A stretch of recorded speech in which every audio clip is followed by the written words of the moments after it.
Hello friends, welcome back to my channel. আজকে আমি তোমাদের সঙ্গে আলোচনা করব চ্যাপ্টার ওয়াইজ জিকে ক্লাসের 9 নম্বর সেট ইন্ডিয়ান জিওগ্রাফির উপরে ক্লাস চলছিল। সেখানে আজকের হবে ভারতের শক্তি সম্পদ। তোমরা শেষ পর্যন্ত ভিডিওটি দেখবে, কারণ ভিডিওটি খুব একটা বড় আজকে করব না। মূলত টপিক ওয়াইজই আমি আলোচনা করব, যেগুলো মূলত বিভিন্ন এক্সামে আসতে থাকে। আপকামিং বিভিন্ন পরীক্ষার জন্য এটা ইম্পর্টেন্ট। সামনে রয়েছে PSC food SI, clerk, miscellaneous, এছাড়া অন্যান্য অনেক পরীক্ষার বিজ্ঞপ্তি বেরোনোর কথা আছে। তাই তোমরা এই ভিডিওগুলোকে মিস না করে শেষ পর্যন্ত দেখো, এবং যদি ভালো লাগে অবশ্যই পিডিএফটা কালেক্ট করে নিয়ে তোমরা প্র্যাকটিস করতে থাকো। তাহলে শুরু করছি আজকের প্রথম প্রশ্ন। নিম্নের শক্তিগুলির মধ্যে কোনটি অপ্রচলিত শক্তির উদাহরণ নয়? প্রথমে আমি প্রশ্ন বলবো একটি করে, তারপরে সেগুলো নিয়ে ডিসকাস করব। এভাবেই তোমাদের প্রশ্নগুলো এক্সামে আসবে। সৌরশক্তি, জোয়ার ভাটা শক্তি, পারমাণবিক বিদ্যুৎ শক্তি, বায়ু শক্তি। এদের মধ্যে থেকে অপ্রচলিত শক্তির উদাহরণ নয় পারমাণবিক বিদ্যুৎ শক্তি। এটা একটি প্রচলিত শক্তির উদাহরণ। বাকিগুলো দেখো, জোয়ার ভাটা শক্তি, জোয়ার ভাটা শক্তি, সরি, সৌরশক্তি, জোয়ার ভাটা শক্তি, বায়ু শক্তি, এই তিনটে শক্তি অপ্রচলিত শক্তির উদাহরণ। এবার দেখো কোনগুলো কি শক্তি সেগুলো আমাদের একটু আলোচনা করে নিই। ভারতের শক্তি সম্পদের উৎসগুলি যদি আমরা শ্রেণী বিভাগ করি, তাহলে হবে দুটি শক্তি পাওয়া যায়: প্রচলিত শক্তি ও অপ্রচলিত শক্তি। প্রচলিত বা চিরাচরিত শক্তিগুলো কাকে বলা হয়? শক্তি আহরণের জন্য দীর্ঘকাল ধরে যে সকল শক্তির উৎস ব্যবহৃত হচ্ছে ও বর্তমানে যে সকল উৎস থেকে বেশি পরিমাণে বিদ্যুৎ আহরণ করা হচ্ছে তাকে বলা হয় চিরাচরিত শক্তির উৎস। যেমন তাপবিদ্যুৎ, পারমাণবিক বিদ্যুৎ, জলবিদ্যুৎ। এগুলো সম্পর্কিত ডিটেলস আমি আলোচনা করব, একটু ওয়েট করো। অপ্রচলিত বা অচিরাচরিত শক্তি কাকে বলে? প্রচলিত শক্তির বাইরে যে সকল শক্তির ব্যবহার খুব একটা নেই বা খুবই কম তাকে অচিরাচরিত শক্তির উৎস বলা হয়। যেমন সৌরশক্তি, বায়ু শক্তি, ভূতাপ শক্তি, জোয়ার ভাটা শক্তি, সমুদ্র তরঙ্গ শক্তি, জৈব গ্যাস, জীবভর। দেখো, এই যে প্রচলিত শক্তি, এইটা হচ্ছে গচ্ছিত সম্পদ। এগুলোকে বলা হয় গচ্ছিত সম্পদ বা অপুনর্ভব সম্পদ। তাহলে এটা মনে রাখলে। আর এটা হচ্ছে অপ্রচলিত শক্তি হচ্ছে পুনর্ভব সম্পদ। নেক্সট দেখো, ভারতের বিদ্যুৎ শক্তির প্রধান উৎস কোনটি? পারমাণবিক শক্তি, জলবিদ্যুৎ শক্তি, তাপবিদ্যুৎ শক্তি, না বায়ু শক্তি? ভারতের বিদ্যুৎ শক্তির প্রধান উৎস হলো তাপবিদ্যুৎ শক্তি। এবার দেখো, বিদ্যুৎ শক্তি সম্পর্কিত কি কি প্রশ্ন এক্সামে আসতে পারে। পৃথিবীর চিরাচরিত শক্তির মধ্যে বিদ্যুৎ উৎপাদন সবচেয়ে বেশি হয়। তাহলে বিদ্যুৎ উৎপাদন সবচেয়ে বেশি হয়, সেটা কত পার্সেন্টেজ? 97% হচ্ছে বিদ্যুৎ উৎপন্ন হয়। সেগুলো কি কি থেকে উৎপন্ন হয়? এই ধরো, তাপবিদ্যুৎ, জলবিদ্যুৎ, এইগুলো থেকে, ভিন্ন বায়ু শক্তি থেকে ভিন্ন বিদ্যুৎ উৎপন্ন হয়। আর বাকি যে 3% আছে ওটা হচ্ছে অচিরাচরিত শক্তি থেকে আমরা পাই। পৃথিবী তথা ভারতে মোট বিদ্যুতের কত পার্সেন্টেজ তাপবিদ্যুৎ রয়েছে? সেটা হয়ে যাবে 67% তাপবিদ্যুৎ আছে। তাহলে মোট বিদ্যুৎ উৎপন্ন হয় 97%, আর যদি বলা হয় তাপবিদ্যুৎ তখন হবে 67%। এগুলো তোমরা এই পার্সেন্টেজ গুলো বা কতটা কি উৎপন্ন হয় সেগুলো তোমরা ভালো করে খেয়াল করো। তাপবিদ্যুৎ শক্তির উৎস কি কি? কয়লা, খনিজ তেল, প্রাকৃতিক গ্যাস। কয়লা হয় 57%, খনিজ তেল 1%, প্রাকৃতিক গ্যাস 9%। তাপবিদ্যুৎ শক্তির প্রধান কাঁচামাল কি? দেখো, এই তো তিনটে কাঁচামাল আমরা বা উৎস পেলাম, তার মধ্যে থেকে প্রধান যদি বলা হয় তখন হয়ে যাবে কি? কয়লা। কয়লা থেকে বেশিরভাগ বিদ্যুৎ উৎপন্ন হয়। পৃথিবীর তাপবিদ্যুৎ উৎপাদনে তৃতীয় স্থান অধিকার করেছে ভারত। দেখো, আমাদের ভারত সম্পর্কিত বিভিন্ন প্রশ্ন খুব ভালো করে করতে হবে। তাই ভারতের স্থান বিভিন্ন জায়গায় কততম সেটা আমাদের মনে রাখতে হবে। এবার যদি দেখো, প্রথম প্রথম কি আছে, প্রথমটাও মনে রাখতে হয়। তাহলে প্রথমটা হয়ে যাবে চীন। জাতীয় তাপবিদ্যুৎ সংস্থার নাম কি? National thermal power corporation limited, অর্থাৎ এনটিপিসিএল। এনটিপিসিএল, এটা শর্ট ফর্মেও আসতে পারে, এর ফুল ফর্ম জানতে চাওয়া হতে পারে। তাহলে তোমরা এর ফুল ফর্মটাও ভালো করে দেখে রাখলে। এর সদর দপ্তর কোথায় অবস্থিত? এর সদর দপ্তর অবস্থিত নতুন দিল্লিতে। চলে যাচ্ছি নেক্সট প্রশ্নে। পশ্চিমবঙ্গের বৃহত্তম তাপবিদ্যুৎ কেন্দ্রের নাম কি? বৃহত্তম তাপবিদ্যুৎ কেন্দ্র দুর্গাপুর, ফারাক্কা, সাঁওতালডিহি, না তালচে? এটা হয়ে যাবে, পশ্চিমবঙ্গে যদি বৃহত্তম বলা হয় তাহলে হয়ে যাবে সাঁওতাল। এবার দেখো ভারতের বৃহত্তম তাপবিদ্যুৎ কেন্দ্রের নাম কি? ভারতের যদি বলা হয় তখন হয়ে যাবে ঝাড়খণ্ডের পত্রাদু। এবার এবার দেখো পূর্ব ভারত, উত্তর ভারত, দক্ষিণ ভারত, পশ্চিম ও মধ্য ভারত বিভিন্ন জায়গায় কোথায় কোথায় তাপবিদ্যুৎ কেন্দ্র রয়েছে। এই তাপবিদ্যুৎ কেন্দ্র থেকে প্রশ্ন আসতে পারে। এই যে কোনো তাপবিদ্যুৎ কেন্দ্রের নাম দেবে এবং সেটা কোথায় অবস্থিত সেটাও আসতে পারে। এবার দেখো আরেকটা ইনফরমেশন তোমরা জেনে রাখো, পূর্ব ভারতেই সবচেয়ে বেশি তাপবিদ্যুৎ কেন্দ্র রয়েছে। এবার পূর্ব ভারতের মধ্যে কি কি আছে? ফারাক্কা, হলদিয়া, দুর্গাপুর, সাঁওতালডিহি, ব্যান্ডেল, এগুলো পূর্ব ভারতের মধ্যে রয়েছে কিন্তু পশ্চিমবঙ্গের, এটাও তোমরা মনে রাখলে। পশ্চিমবঙ্গে কি কি রয়েছে? এবার দেখো পশ্চিমবঙ্গের মধ্যে কয়লা ভিত্তিক হলো ফারাক্কা তাপবিদ্যুৎ কেন্দ্রটি। এটা মূলত কয়লার উপরে ভিত্তি করেই তাপবিদ্যুৎ বেশিরভাগ উৎপন্ন হয়। প্রাকৃতিক গ্যাসের উপর ভিত্তি করে হলদিয়াতে বেশি তাপবিদ্যুৎ উৎপন্ন হয়। এছাড়া সাঁওতালডিহি, এটা তো তোমরা দেখলে পশ্চিমবঙ্গের বৃহত্তম তাপবিদ্যুৎ কেন্দ্র। আর রয়েছে ব্যান্ডেল। ঝাড়খণ্ডে রয়েছে পত্রাদু, বোকারো। ওড়িশায় রয়েছে তালচের, মুজফ্ফরপুর, বিহারে রয়েছে। উত্তর ভারতে রয়েছে সিংরৌলি। সিংরৌলি কোথায়? উত্তরপ্রদেশ। পানিপথ আছে হরিয়ানাতে, বদরপুর দিল্লিতে। দক্ষিণ ভারতে রয়েছে কোথায়? নেভেলি, তামিলনাড়ুতে। নেল্লোর অন্ধ্রপ্রদেশ, ব্যাঙ্গালোর রয়েছে কর্ণাটকে। পশ্চিম ও মধ্য ভারতে তাপবিদ্যুৎ কেন্দ্র এইগুলোর কোথায় রয়েছে? সবরমতী, পোরবন্দর, কান্দালা, আমেদাবাদ, গান্ধীনগর, এগুলো রয়েছে কোথায়? গুজরাটে। আর সাতপুরা মধ্যপ্রদেশে আছে। অমরকন্টক রয়েছে, অমরকন্টক ছত্তিশগড়ে রয়েছে। পশ্চিমবঙ্গের দুটি ডিজেল চালিত তাপবিদ্যুৎ কেন্দ্রের নাম কি? দুটি ডিজেল চালিত তাপবিদ্যুৎ কেন্দ্র, তাহলে এই এরকম ভাবেও এক্সামে আসতে পারে। কালিম্পং ও বালুরঘাট। আমি যে সকল প্রশ্ন আসতে পারে প্রত্যেকটি প্রশ্ন তোমাদের সঙ্গে আলোচনা করছি, আর যদি কোনো প্রশ্ন মিস হয়ে যায় তাহলে আমি সেগুলো প্র্যাকটিস সেটের মাধ্যমে তোমাদেরকে প্রোভাইড করব। তোমরা ভালো করে প্রত্যেকটা ভিডিও দেখবে, তোমরা অনেক হেল্প পাবে। পশ্চিমবঙ্গে দুটি গ্যাস টারবাইন চালিত তাপবিদ্যুৎ কেন্দ্রের নাম কি? গ্যাস টারবাইন চালিত তাপবিদ্যুৎ কেন্দ্র যেটা পশ্চিমবঙ্গে রয়েছে মেজিয়া ও বজবজ। ভারত তথা এশিয়ায় সর্বপ্রথম বিদ্যুতের ব্যবহার শুরু হয় কোথায়? বেঙ্গালুরুতে। সর্বপ্রথম বিদ্যুতের ব্যবহার শুরু হয়েছিল বেঙ্গালুরুতে। আর ভারতের বৃহত্তম কয়লা ভান্ডারের নাম হচ্ছে ছোটনাগপুর অঞ্চল। যেহেতু এই শক্তিটা বেশিরভাগ কয়লা ভিত্তিক তাপবিদ্যুৎ কেন্দ্র সব থেকে বেশি, তাই তোমাদের এটা মনে রাখতে হবে কয়লা ভান্ডার হলো ছোটনাগপুর অঞ্চল। নেক্সট প্রশ্ন, জলবিদ্যুৎ উৎপাদনে ভারতের স্থান কত? তৃতীয়, চতুর্থ, পঞ্চম না ষষ্ঠ? জলবিদ্যুৎ উৎপাদনে ভারতের স্থান হলো ষষ্ঠ। এবার দেখো জলবিদ্যুৎ সম্পর্কিত কি কি প্রশ্ন আসতে পারে। পৃথিবীর মোট উৎপাদিত বিদ্যুতের মধ্যে জলবিদ্যুৎ রয়েছে কত? 16%। আর পৃথিবীর জলবিদ্যুৎ উৎপাদনে ভারতের স্থান হলো ষষ্ঠ, প্রায় 3.8%। ভারতে মোট উৎপাদিত বিদ্যুতের মধ্যে ভারতে যে সকল বিদ্যুৎ উৎপন্ন হয় তার মধ্যে থেকে জলবিদ্যুৎ হলো 23%। তাহলে তোমরা দেখতে পাচ্ছ পার্সেন্টেজ গুলো কিভাবে ডিভাইডেশনটা করা রয়েছে। তোমরা প্রত্যেকটা ভালো করে মনে করে রাখবে আর বারবার প্র্যাকটিস করবে। ভারতের প্রথম জলবিদ্যুৎ কেন্দ্রের নাম কি? ভারতের প্রথম জলবিদ্যুৎ কেন্দ্র হচ্ছে দার্জিলিং জেলার সিদ্রাপং। এটা রয়েছে এটা হয়েছিল, প্রতিষ্ঠা হয়েছিল 1848 সালে। তাহলে এটা খুব ভালো করে দেখে রাখবে। কাগজ শিল্পে জলবিদ্যুতের ব্যবহার সর্বাধিক। তাহলে কাগজ শিল্পে জলবিদ্যুতের ব্যবহার সর্বাধিক। জলবিদ্যুৎকে কি বলা হয়? সাদা কয়লা বলা হয়। বিশ্বের বৃহত্তম জলবিদ্যুৎ উৎপাদন কেন্দ্র রয়েছে, সেটার নাম কি? Three gorge dam. এটা হচ্ছে বিশ্বের বৃহত্তম। এটা তোমরা এক্সট্রা একটা ইনফরমেশন হিসাবে মনে রাখলে।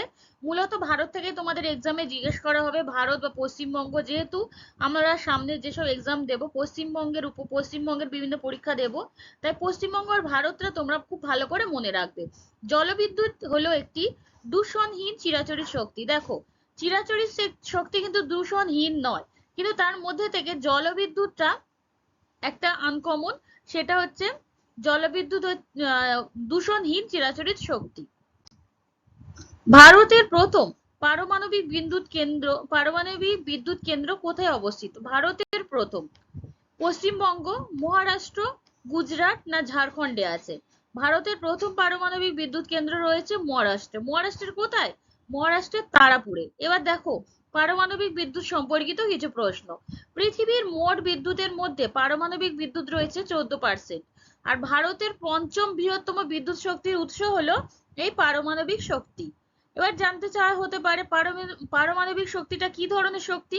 তখন তোমরা ইজিলি বলে দিতে পারবে এটা হচ্ছে প্রচলিত বা চিরাচরিত শক্তি। তোমরা এই ভিডিওটা ভালো করে দেখে রাখবে, এর ভিতর থেকে প্রচুর কিন্তু প্রশ্ন আসবে। বর্তমানে ভারত পারমাণবিক বিদ্যুৎ উৎপাদনে কততম স্থানে আছে? একাদশতম স্থানে আছে বর্তমানে ভারত। তাহলে এটা বর্তমান। এবার যদি বিদ্যুৎ শক্তি উৎস বলে তখন পঞ্চম। এটা দুটোর মধ্যে একটু ভালো করে দেখে রাখবে। ভারতের মোট বিদ্যুতে প্রায় 4% পারমাণবিক বিদ্যুৎ রয়েছে। পারমাণবিক বিদ্যুৎ শক্তির প্রধান উৎস কি? পারমাণবিক বিদ্যুৎ শক্তির প্রধান উৎস হলো ইউরেনিয়াম, থোরিয়াম, বেরিলিয়াম, জার্কোনিয়াম। পারমাণবিক শক্তি উৎপাদনে ভারী জল ব্যবহার করা হয়। এটাও একটা ইম্পর্টেন্ট প্রশ্ন, ভারী জল। এই ভারী জলটা সম্বন্ধিত তোমরা সায়েন্সের ভিডিওটা পেয়ে যাবে। এটা সংকেত কি? D2O, ভারী জল সংকেত D2O। 2032 সালের মধ্যে ভারত 63 মেগাওয়াট বিদ্যুৎ উৎপাদনের লক্ষ্যে পৌঁছানোর একটা টার্গেট রেখেছে। তাহলে এটাও মনে রাখলে, এটা কারেন্টের উপর থেকে প্রশ্ন আসতে পারে। পারমাণবিক বিদ্যুৎ উৎপাদন হয় কোন পদ্ধতিতে? এটা হলো নিউক্লিয়ার ফিশন বা বিভাজন পদ্ধতিতে। আর নিউক্লিয়ার সংযোজন পদ্ধতিতে কি হয়? সেটা হলো সূর্য শক্তি হচ্ছে নিউক্লিয়ার সংযোজন পদ্ধতিতে হয়, অর্থাৎ নিউক্লিয়ার ফিউশন। ইংলিশটাও মনে রাখবে প্লাস বাংলাটাও মনে রাখবে, যে কোনো ভাবে তোমাদের এক্সামে জিজ্ঞেস করতে পারে। পরের প্রশ্ন, তারাপুর পারমাণবিক বিদ্যুৎ কেন্দ্রটি কোথায় অবস্থিত? গুজরাট, তামিলনাড়ু, মহারাষ্ট্র না রাজস্থান? তারাপুর পারমাণবিক বিদ্যুৎ কেন্দ্রটি রয়েছে মহারাষ্ট্রে। এবার দেখো পারমাণবিক বিদ্যুৎ কেন্দ্র সম্পর্কিত কি কি প্রশ্ন আসে। ভারতে মোট 7টি পারমাণবিক বিদ্যুৎ কেন্দ্র রয়েছে। ভারতে প্রথম পারমাণবিক বিদ্যুৎ কেন্দ্র হচ্ছে মহারাষ্ট্রের তারাপুরে। এটা কবে প্রতিষ্ঠা হয়? 1969 সালে। ভারতের বৃহত্তম পারমাণবিক শক্তি উৎপন্ন কেন্দ্র রয়েছে কুদানকুলামে। এটা হচ্ছে ভারতের বৃহত্তম। আর প্রথম যদি বলা হয় সেটা হচ্ছে মহারাষ্ট্রের তারাপুর। তাহলে প্রথম আর বৃহত্তমের মধ্যে একটু ডিফারেন্স আছে, সেটাও মনে রাখলে। কুদানকুলামটা কোথায় অবস্থিত? কুদানকুলামটা রয়েছে তামিলনাড়ুতে। তোমরা বিভিন্ন যে উৎপাদন কেন্দ্র, বিভিন্ন শক্তি উৎপাদন কেন্দ্র, সেই নামগুলো যখন মনে রাখছো তার রাজ্যগুলো অবশ্যই মনে রাখবে।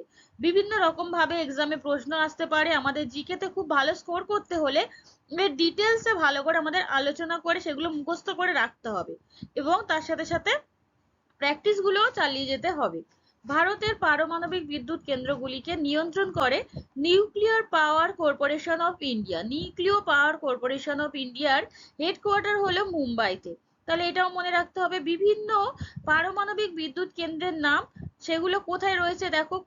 কৈগাটা রয়েছে কর্ণাটকে, কাকরাপাড়া রয়েছে গুজরাটে, কুদানকুলাম তামিলনাড়ু, তারাপুর রয়েছে মহারাষ্ট্রে। এখানে দেখো এটা যেহেতু প্রথম, তাহলে এর মনে রাখলে এক্সট্রা ইনফরমেশন হিসেবে 4টি চুল্লি আছে।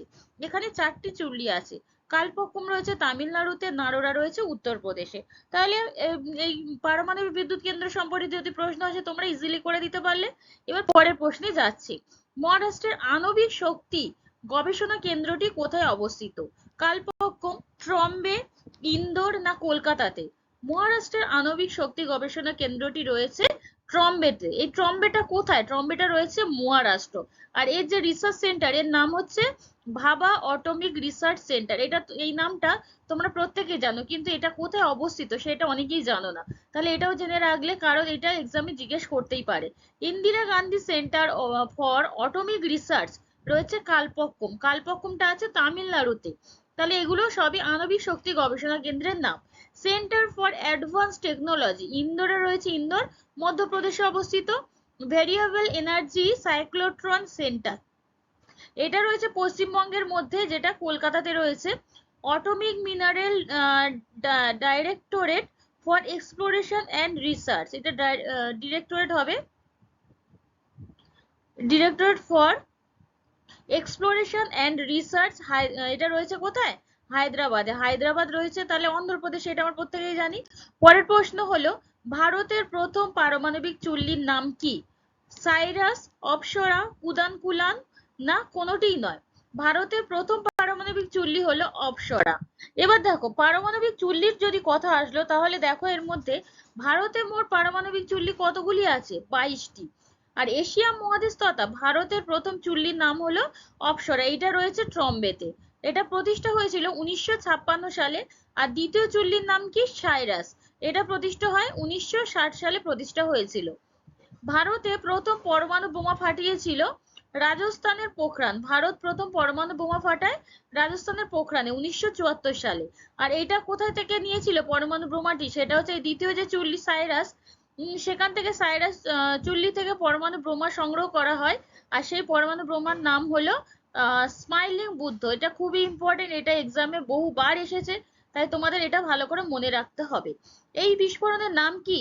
শান্তিপূর্ণ নিউক্লিয় বিস্ফোরণ। আর ভারত দ্বিতীয় পরমাণু বোমা ফাটিয়েছিল 1998 সালে, অপারেশন শক্তি এর নাম। দেখো, এটা থেকে তো প্রথম বোমাটার নাম খুব ইম্পর্টেন্ট, আর এখানে তোমরা দ্বিতীয় পরমাণু বোমা যে ফাটিয়েছিল সেটার যে সেই বিস্ফোরণটার নাম হলো অপারেশন শক্তি। এটা এক্সামের জন্য খুবই ইম্পর্টেন্ট। পরের প্রশ্ন, অচিরাচরিত শক্তির উৎপাদন বৃদ্ধির উদ্দেশ্যে কোন বিপ্লব করা হয়? রূপালী বিপ্লব, বাদামি বিপ্লব, শ্বেত বিপ্লব না সবুজ বিপ্লব? অচিরাচরিত শক্তি যেটা আমরা পড়েছিলাম কি 3% ভারতে এই অচিরাচরিত শক্তি দেখা যায়, শক্তি উৎপন্ন হয়। তাহলে তার মধ্যে থেকে দেখো, এই শক্তির উৎপাদন বৃদ্ধির উদ্দেশ্যে যে বিপ্লব করা হয় সেটি হলো বাদামি বিপ্লব। এবার দেখো, অচিরাচরিত শক্তি বা অপ্রচলিত শক্তি সম্পর্কিত কি কি প্রশ্ন আসতে পারে। অপ্রচলিত শক্তির উৎসগুলি অফুরন্ত বা পূরণশীল, তার মানে এটার কোনো শেষ নেই, এটা ইচ্ছা মতো আমরা ইউজ করতে পারি এবং এটা ব্যবহারে পরিবেশ দূষিতও হয় না। তাহলে খুবই ইম্পর্টেন্ট। পৃথিবীর মোট বিদ্যুৎ শক্তির মধ্যে মাত্র 3% হলো অপ্রচলিত শক্তি। আর অপ্রচলিত শক্তির ব্যবহার যেসব গ্রামে গ্রহণ করা হয়েছে তাদের বলা হয় ঊর্জা গ্রামে। পরের প্রশ্ন, অর্থাৎ আজকের ভিডিওটির শেষ প্রশ্ন দেখো, ভারতের বৃহত্তম সৌরশক্তি উৎপাদন কেন্দ্রের নাম কি? এই সৌরশক্তিটা কি শক্তি? সৌরশক্তি হচ্ছে অপ্রচলিত শক্তি। এবার এই অপ্রচলিত যেসব শক্তি আছে সেগুলোর কেন্দ্র সম্পর্কিত এবং আরো যে যে প্রশ্নগুলো এক্সামে জিজ্ঞেস করতে পারে সেগুলো তোমাদের জেনে রাখা খুবই জরুরি। দেখো, পাভাগাড়া সোলার পার্ক, পোখরাজ চারাঙ্কা সোলার পার্ক না এদের মধ্যে কোনোটিই নয়। ভারতের বৃহত্তম সৌরশক্তি উৎপাদন কেন্দ্রের নাম হলো পাভাগাড়া সোলার পার্ক। এবার বিভিন্ন অপ্রচলিত শক্তির উৎপাদন কেন্দ্র সম্বন্ধিত প্রশ্নগুলো দেখো। ভারতের বৃহত্তম সৌরশক্তি কেন্দ্র হলো পাভাগাড়া সোলার পার্ক, এটা রয়েছে কর্ণাটকে। আর সুদানে এই সৌরশক্তি থেকে বিদ্যুৎ শক্তি উৎপন্ন সব থেকে বেশি দেখা যায়। ভারতের বৃহত্তম বায়ুশক্তি কেন্দ্রের নাম কি? লাম্বা রয়েছে কোথায়? গুজরাটে। বায়ুশক্তির সাহায্যে সমুদ্রে নোনা জল অপসারণ করা হয় নেদারল্যান্ডে। এইসব আনকমন প্রশ্নগুলো তোমাদের জেনে রাখতে হবে, বিভিন্ন এক্সামের জন্য জরুরি এবং তোমাদের সাধারণ জ্ঞান বৃদ্ধির জন্য এগুলো জরুরি। তাই তোমরা এগুলো ভালো করে প্রিপারেশনটা নাও এবং ভালো করে ভিডিওগুলো দেখো। ডানলাইট যন্ত্রের সাহায্যে বায়ুশক্তি উৎপাদন করা হয়। তাহলে বায়ুশক্তি উৎপাদন করার যন্ত্রটার নাম কি? ডানলাইট। ভারতের বৃহত্তম জোয়ার ভাটা শক্তি কেন্দ্রের নাম কি? কাম্বে উপসাগর। আর পশ্চিমবঙ্গের সুন্দরবনে ও গুজরাটের কচ্ছ অঞ্চলে ওই জোয়ার ভাটা শক্তি কেন্দ্র স্থাপনের জন্য কাজ চলছে। পরের প্রশ্ন হলো বা পরের পয়েন্ট, সমুদ্র তরঙ্গকে কাজে লাগিয়ে গঠিত জাতীয় বিদ্যুৎ কেন্দ্রের নাম কি? তিরুবনন্তপুরমের ভিজিন জ্যাম হলো সমুদ্র তরঙ্গ থেকে গঠিত একটি জাতীয় বিদ্যুৎ কেন্দ্র। মাথাপিছু বিদ্যুতের ব্যবহার সবচেয়ে বেশি কোথায়? গুজরাটে। গুজরাটে সব থেকে বেশি বিদ্যুৎ উৎপন্ন করা হয়। পৌর জঞ্জাল থেকে বিদ্যুৎ উৎপাদনে প্রথম দেশের নাম কি? সেটা হলো জাপান। এইগুলো তোমাদের এক্সামের জন্য খুব একটা ইম্পর্টেন্ট না হলেও তোমরা এটা জেনে রাখবে, কারণ অন্যান্য বিভিন্ন পরীক্ষার জন্য তোমরা এই প্রশ্ন থেকে তোমাদের প্রশ্ন করা হতে পারে। এখন তোমরা ভারত সম্পর্কিত প্রশ্নগুলোই ভালো করে দেখো। ভারতের বৃহত্তম জৈব গ্যাস শক্তি কেন্দ্রের নাম কি? পশ্চিমবঙ্গের সুন্দরবনের গোসাবা হলো ভারতের বৃহত্তম জৈব গ্যাস শক্তি উৎপন্ন কেন্দ্র, যা বিশ্বের সর্বাধিক জৈব গ্যাস কোথায় উৎপন্ন হয়? বিশ্বের সর্বাধিক উৎপন্ন হয় ভারতে। বিশ্বের সর্বাধিক জৈব গ্যাস উৎপন্ন হয় ভারতে। তাহলে আজকের ভিডিওটা এখানেই শেষ করছি। যদি তোমাদের মনে হয় এরকম টপিক ওয়াইজ এবং চ্যাপ্টার ওয়াইজ ক্লাসগুলো তোমাদের আপকামিং এক্সামস এর জন্য খুবই ইম্পর্টেন্ট হচ্ছে, তাহলে অবশ্যই তোমরা সাবস্ক্রাইব করে রাখবে এবং পাশে থাকা বেল আইকনটি প্রেস করে রাখবে যাতে সবার প্রথমে নোটিফিকেশনটি পেয়ে যেতে পারো। আমি গত দুদিন হলো তোমাদের ভিডিওটা প্রোভাইড করতে পারিনি, কিন্তু আজ থেকে আবার রেগুলার করার চেষ্টা করছি। সামনে পূজা আছে, তাই একটু প্রবলেম হচ্ছে। তারপরে আবার রেগুলার আমি তোমাদের যেমন ভাবে ক্লাস প্রোভাইড করি ঠিক তেমন ভাবেই করব। তোমরা কোনো চিন্তা করো না, সামনে পরীক্ষার জন্য আমি অবশ্যই তোমাদেরকে হেল্প করব। তাহলে আজকে ভিডিওটা শেষ করছি। তোমাদেরকে শেষ পর্যন্ত দেখার জন্য অসংখ্য ধন্যবাদ জানাই।